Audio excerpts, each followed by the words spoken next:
Shalom. First and foremost, I want to say all praises to the Most High, Yahweh, and His only begotten Son, Yahweh Shai. This is the brother Ayathan.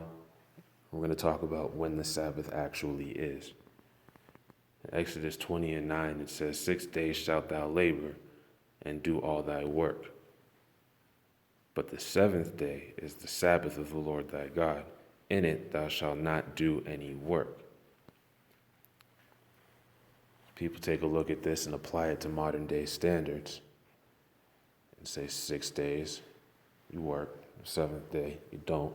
And they come up with Friday night, Saturday night, because for the most part, people believe that day one would be Sunday. Moses never heard of a Sunday. Or if he did, he didn't follow it. We didn't have a day for the sun, let alone a day for Saturn. This is all paganistic. The continual week cycle that we have with the Gregorian calendar, which was borrowed from the Julian calendar, is something that was thought of by pagans, by pagan people. This is not of God. This is not of Yahweh. We didn't work week by week by week. We worked month by month until the year was done. We start over. But Esau came through. He took over everything and he sought to change the times, as is stated in Daniel 7:25. And he shall speak great words against the Most High, and shall wear out the saints of the Most High, and think to change times and laws. That's what happened. We didn't start our count on what we call a Sunday. We started on the new moon. The month and the Sabbath are both directly related to the new moon.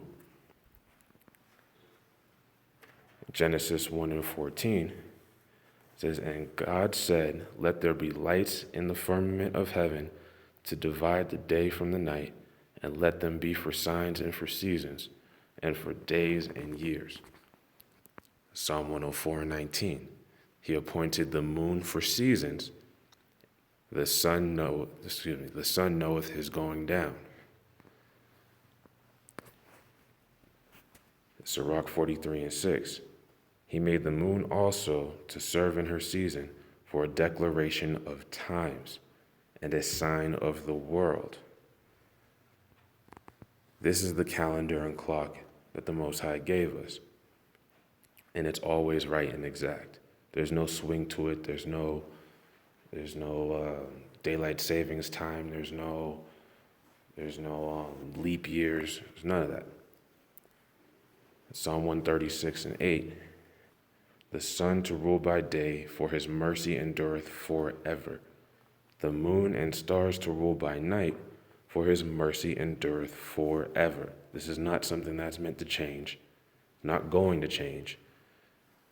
Just because people tell you certain things are a certain way does not make it so. The Most High gave us these things for signs, and we still have them. You don't need your Kitten calendar to tell you when the Sabbath is.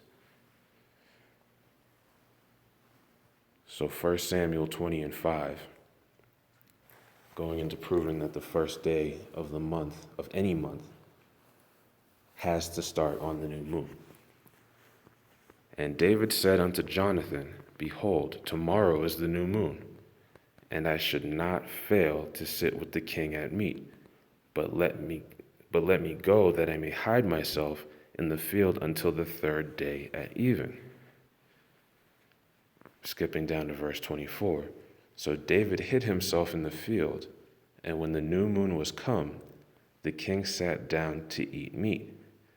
And the king sat upon his seat, as at other times, even upon a seat by the wall, and Jonathan arose, and Abner sat by Saul's side, and David's place was empty. Nevertheless, Saul spake not anything that day, for he thought something had befalleth him. He is not clean, surely he is not clean. And it came to pass on the morrow, which would be the day after the new moon, which was the second day of the month, that David's place was empty, Now that's the point right there. The day after the new moon is the second day.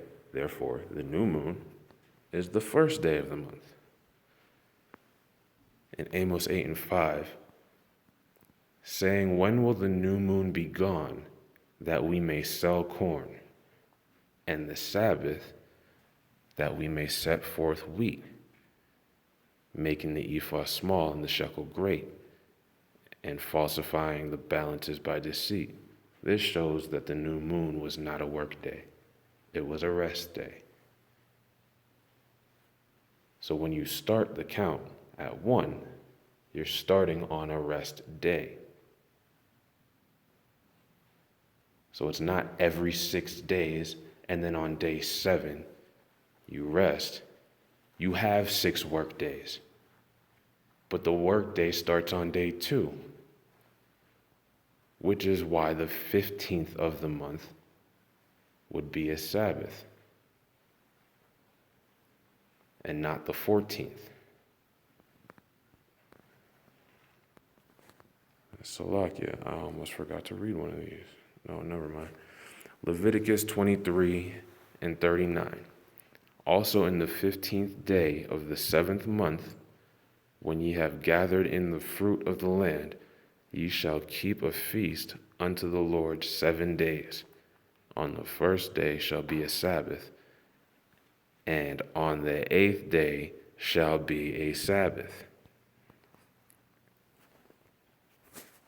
In Sirach 43:7, from the moon is the sign of feasts, a light that decreaseth in her perfection.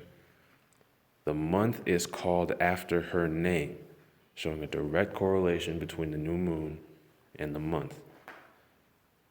Increasing wonderfully in her changing, being an instrument of the armies above, shining in the firmament of heaven. If you're observing the Sabbath every Friday night to Saturday night, there is no way that on the 15th day of the 7th month, you are keeping this in Leviticus 23:39. You're not doing it.